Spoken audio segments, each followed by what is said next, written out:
My name is Camilla. I've worked as a wildlife rescue volunteer in the Amazon basin for over 7 years.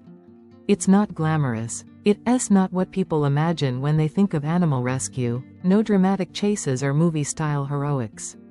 Most days, it's walking through humid trails, trying to avoid snakes and insects while carrying supplies heavier than what my back agrees with.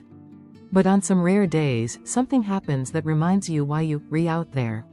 Salvador was one of those reminders. It was the second week of October, just after the dry season had begun to fade. Week D received a tip from a local farmer near the outskirts of Paris State, close to an area that had recently been cleared for cattle grazing. He said he had seen a weird animal, moving slowly on the ground, not like a monkey or a dog, but something gray and sad looking. That's usually how we find them, when someone finally stops to notice. By the time we arrived, the sun had just broken through the clouds. The area was silent, too quiet for a forest that should have been teeming with insects and birds. I could still smell the burned earth. When the chainsaws leave, what remains is a kind of death that doesn't scream, it just waits. And there he was, curled up at the base of a half-burned tree, barely visible unless you were looking for him. At first glance, Salvador didn't even look alive.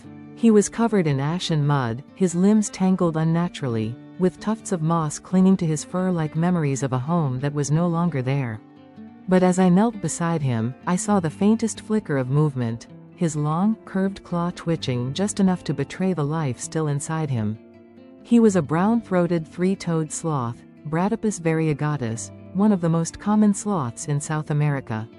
That didn't make him any less special. Each of them carries a piece of the rainforest with them, the algae growing in their fur, the tiny moths that live only in their coats, the microbes that break down cellulose in their stomachs. They are ecosystems on their own. Salvador was severely dehydrated. He had multiple abrasions along his abdomen and signs of a broken arm, likely from falling when the tree was cut. Worse, he had early signs of an infection, and some of the wounds had already begun to attract flies. We had to act fast. We carried him out on a stretcher made from my jacket and 2 branches. Every movement made him wince, but he didn't cry out. Sloths don't cry, they endure. Back at our rescue center, more of a repurposed barn than a proper clinic, we cleaned his wounds and stabilized his arm. He flinched when we touched him, but never lashed out. His eyes were always wide open, always watching, as if trying to understand why the trees were gone, why the air smelled of gasoline and not orchids. We named him Salvador. The name came easily. In Portuguese, it means savior, but we all quietly hoped it would be he who was saved. The first week was rough. Sloths have slow metabolisms, and when they're sick, it's almost impossible to tell if they're getting better or worse. We fed him a diet of boiled leaves, flowers, and occasional supplements. Sometimes we'd offer him hibiscus petals, his favorite, and watch his slow, deliberate movements as he brought them to his mouth, a small reminder of who he used to be. He slept most of the day. But every evening, as the sun dipped below the treetops, he would turn his head towards the fading light. I like to think he was remembering. After 2 weeks, the infection started to recede. His wounds began to close. But there was another problem. Salvador had become almost entirely dependent on human care. Unlike other sloths we'd rehabilitated and released, he showed no interest in climbing. He wouldn't even attempt to grip the branches we installed in his enclosure. His injured arm was healing physically, but the trauma had done something deeper. We reached out to a specialized wildlife vet in Belém. She confirmed our fears. Salvador might never regain full use of his arm. He would struggle in the wild. Even if we reintroduced him, his chances of survival were slim. It was one of the hardest conversations I've ever had with a team. In rescue work, the goal is always to release. Rehabilitation is only a means to that end. But for Salvador, that end might not exist. We had to face the possibility that this creature, who had once glided slowly through the highest canopy, might spend the rest of his days behind barriers. That's when the idea came up. There was a wildlife center in the south, just outside São Paulo, with a section dedicated to animals that couldn't be returned to the wild. Not just cages and displays, but actual interactive exhibits focused on conservation and education. They had rescued jaguars, capuchins, toucans, animals like Salvador, victims of the same machines and chainsaws. We made the arrangements. It took nearly a month of paperwork and permits. Transporting a wild animal across state lines is a bureaucratic nightmare, but eventually, in the middle of December, we placed Salvador in a special crate lined with soft branches and set off. It was a 2-day journey by road. We kept the van cool and dark, and I rode beside him the whole time. He barely moved, except when I offered him his hibiscus petals. It was strange, somewhere between sadness and relief. I didn't know if we were saying goodbye or giving him a new beginning. The center was unlike anything I had seen before. They had an entire section mimicking the rainforest understory, complete with vines, tree stumps, and ambient sounds. It wasn't the same as the wild, of course, but it was far better than a cage. Salvador adapted slowly. At first, he stayed motionless on the same branch for days. But then he began to explore. He tested his grip again, using mostly his healthy limbs. We watched as he began to move, clumsily at first, but with more confidence each time. The zookeepers called me weekly to share updates. Salvador had made friends with another non-releasable sloth. He was eating more, gaining weight. He had found a rhythm again. In March, they invited me to visit. What I saw made me cry. Salvador had claimed a high perch in his enclosure, resting lazily in the crook of an artificial tree limb, chewing slowly on some leaves. His fur had grown back fully. The scar across his stomach was still visible, but it had faded. But the most beautiful part? A group of children stood in front of the glass wall, listening to a zookeeper explain Salvador's story. Photos from his rescue, videos of deforestation, facts about sloths and their ecosystems. It was all part of an exhibit called The Cost of Consumption. One little girl pressed her hand to the glass and whispered, "He's beautiful." He was. And he mattered. This was the beginning of something else entirely, not just a rescue, but a legacy. Salvador wasn't just a sloth anymore. He had become a voice for the forest that couldn't speak. And that's how it started. But it wasn't the end. I remember walking away from Salvador's enclosure that day with a strange mixture of peace and restlessness.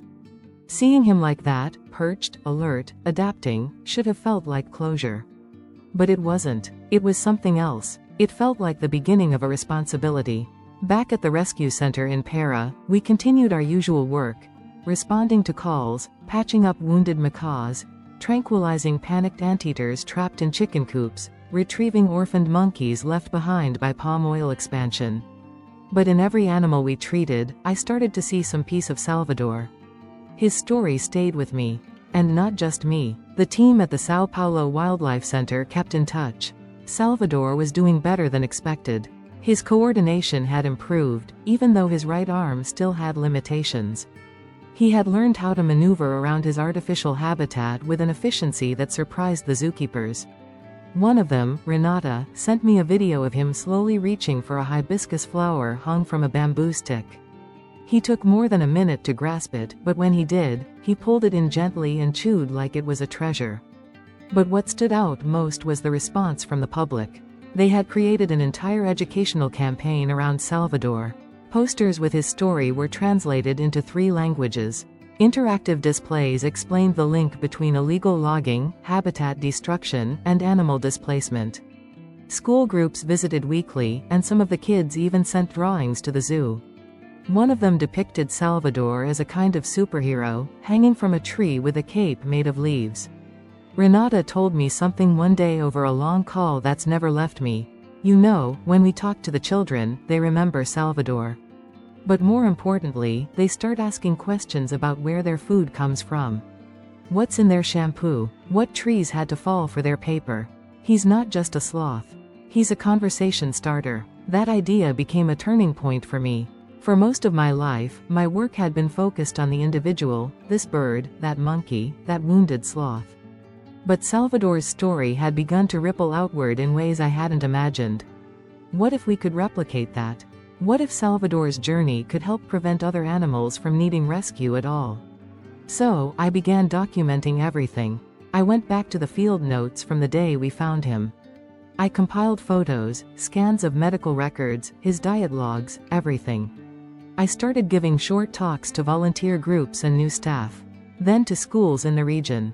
Eventually, a university in Belém invited me to speak at an environmental sciences symposium. I remember being terrified. I wasn't a scientist, not in the formal academic sense. I was a field worker with scars on my legs and mud under my nails. But when I showed them the photo of Salvador from the day we found him, half buried in ash, covered in lacerations, the room went quiet. Then I showed them the photo of him from just weeks before, hanging upside down in his enclosure with a flower in his mouth. And I told them the truth, it shouldn't take this much pain for us to start caring. After that, I started traveling more. Sometimes by invitation, sometimes by insistence. I told Salvador's story over and over again, in university classrooms, environmental summits, town halls near expanding agricultural zones. It was exhausting, and at times it felt futile. But then I'd get an email from someone who said they saw sloths differently now. Or a student who'd switched their thesis to rainforest sustainability. Meanwhile, Salvador continued to thrive. The Wildlife Center upgraded his enclosure, expanding it vertically to encourage more natural climbing behaviors. They even installed canopy-like platforms where he could spend entire days without needing to descend. Another non-releasable sloth named Estella became a kind of companion to him. They often rested near each other, though sloths aren't typically social creatures. Still, proximity seemed to soothe them both. One afternoon, I got a call from Renata that left me stunned. "We're launching a new exhibit," she said, focused entirely on rainforest conservation and species recovery. "We want to name it after Salvador. Would you come?" Of course, I did. I flew down that month. When I arrived, the center had already transformed. There was a new wing designed like a miniature rainforest, with live plants, water features, and ambient forest sounds. Along one wall, a long mural told Salvador's story, from his rescue to rehabilitation and beyond. But it wasn't just about him. It was about the Amazon, and the countless voiceless species losing their homes. At the center of the exhibit, beneath a curved glass dome, stood a carved sculpture of a sloth clinging to a broken branch. It wasn't Salvador exactly, but it captured his essence, the quiet resilience, the slow dignity, the will to survive. Underneath, etched in wood, was a simple phrase: Salvador, the sloth who reminded us to slow down and listen. It was the first time I cried in public in years. After the ceremony, I was allowed into his enclosure again. It had been over a year since I'd last seen him up close. He didn't recognize me, of course. Sloths don't remember faces like dogs do. But that didn't matter. He was healthy. His fur was thick and alive with green algae again. His movements were slower than before his injury, but purposeful. I offered him a hibiscus flower from the side of the enclosure. He reached for it, just like he used to, and took it gently from my hand. It struck me in that moment how far we had both come. Him, from an injured, nearly lifeless body beneath a felled tree. Me, from a field worker who didn't believe a sloth could change anything outside his own fate. And yet, there we were. Both changed. Both healing. Over the next months, I helped the center expand their outreach. We worked with NGOs and international groups to turn Salvador's exhibit into a mobile education kit for schools in rural Brazil. We sent posters, activity books, even interactive games designed around his recovery. Salvador became, in the eyes of many, the symbol of a deeper truth, that the rainforest's destruction is not just an environmental issue. It's personal. It's visible. It has a face. His face. I was once asked by a journalist whether I thought Salvador knew he had made a difference. I laughed, at first. It seemed like such a human question. But then I thought about it more. I don't know if he knows. But I do. And maybe that's enough. The last time I visited Salvador, it was raining. A soft, steady drizzle blanketed the sanctuary, soaking the leaves and dappling the glass panes of the rainforest enclosure. Inside, the sloths didn't mind. The mist brought out the scent of the trees and coaxed the bromeliads into bloom. Even in this controlled environment, there were echoes of the forest that had once been Salvador's home. He was now more than 6 years into life as a permanent resident of the Wildlife Center. His movements had slowed further, but not from injury, just age. Renata had told me he'd passed the estimated midpoint of a typical sloth's lifespan in captivity. That surprised people. Many think sloths live forever because of their stillness. But like everything alive, they move toward an end. That day, I stood outside the glass, watching him rest in the upper bow of his enclosure. He rarely came down anymore, and we didn't expect him to. His injured arm, though partially functional, never regained the strength needed for vertical climbing. But he had adapted. His keepers had rearranged the habitat so that food, water, and favorite resting spots were all accessible without long descents. He used what strength he had with remarkable precision, no waste, no hurry. The staff told me that Salvador had inspired over 1.5 million visitors since arriving. Children still sent drawings. One girl had even started a social media campaign, #SlothsForSalvador, which spread through eco-clubs and school groups around Brazil and beyond. I was stunned to learn that schools as far away as Norway and Japan had incorporated his story into their biodiversity lessons. But Salvador's legacy wasn't just educational. It was institutional. In the years following his arrival, the Wildlife Center expanded its rescue partnerships, partly because of the visibility his story brought. They developed protocols for long-term care of non-releasable arboreal animals, something that had been underdeveloped in Brazil at the time.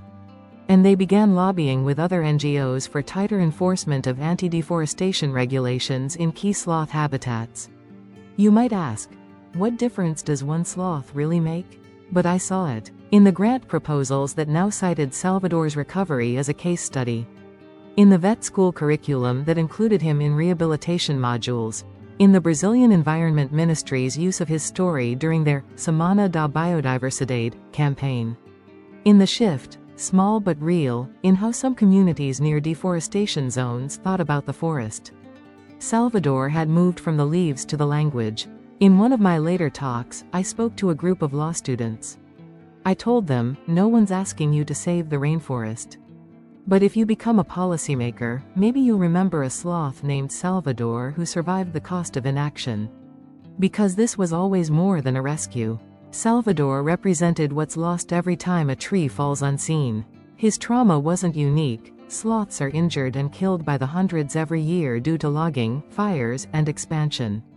What made his story different was that someone noticed. Someone stopped. And a path was carved, not just for him to live, but for his story to be carried forward. By then, I had shifted much of my work to education and advocacy. I still helped with field rescues when possible, but the bulk of my energy went toward awareness building. Salvador had become my bridge. In rooms full of indifferent faces, he was the way in. But it wasn't always easy. There were times I wondered whether we were doing enough. Whether telling stories, showing slideshows, handing out pamphlets was enough to stop bulldozers. One night, after giving a talk in Manaus, I sat on the hotel balcony and just cried. The Amazon had lost over 10,000 square kilometers that year. Sloths didn't stand a chance in that kind of loss. Then I got a message. It was from a teacher in Acre. She had taken her class to the Mobile Salvador exhibit and said 2 of her students had started a recycling initiative on their own. It was small, local, but it had changed how people talked about waste in that school. That's when I realized something. Legacy isn't always about scale. It's about direction. Salvador didn't stop deforestation, but he changed its story. He gave people a face, a name, a memory to hold on to. And in conservation, that's everything. You don't just fight numbers, you fight forgetting. I visited Salvador one final time last year. It was early spring. The center had just completed renovations to his habitat, more vertical space, improved temperature control, and new enrichment features designed to stimulate climbing behaviors without requiring risk to his fragile joints. He was resting when I came in, stretched across a padded limb. His fur was still streaked with green, and a small moth fluttered from his coat as he moved slightly to reposition. I offered him a hibiscus flower. He took it. Sloth movement is a kind of meditation. Slow, measured, intentional. Watching him then, I thought back to that first moment in the ash-covered clearing, how broken and small he had seemed. And now, here he was. Scarred but alive. Not just alive, known. I stayed for a while in silence. Before I left, Renata joined me outside the enclosure. She asked if I wanted to say something to him. I said, no. He already knows. And I believe that. Salvador passed quietly 5 months later. Peacefully. In sleep. His body was preserved for a short time so that educational staff could use his physical anatomy in veterinary training sessions. Then he was cremated, and his ashes were returned to Para. I was there. We scattered them near the reserve where we first found him. It wasn't his forest anymore, but we hoped the soil still remembered. We placed a wooden marker under one of the surviving trees. Here rests Salvador, not rescued, but remembered. And that's the end of his life, but not of his story. Salvador lives on in classrooms, exhibits, essays, and conversations. In every child who hears his story and asks what they can do. In every rescue worker who looks at an injured animal and remembers that even the smallest recovery can ripple outward. For me, Salvador was more than a sloth. He was the proof that endurance is powerful. That suffering can be transformed. That the quiet ones can still be heard. Even now, when I speak to new volunteers, I end with his story. I tell them, you may not save the rainforest, but you might save a life. And sometimes, that's what saves the world.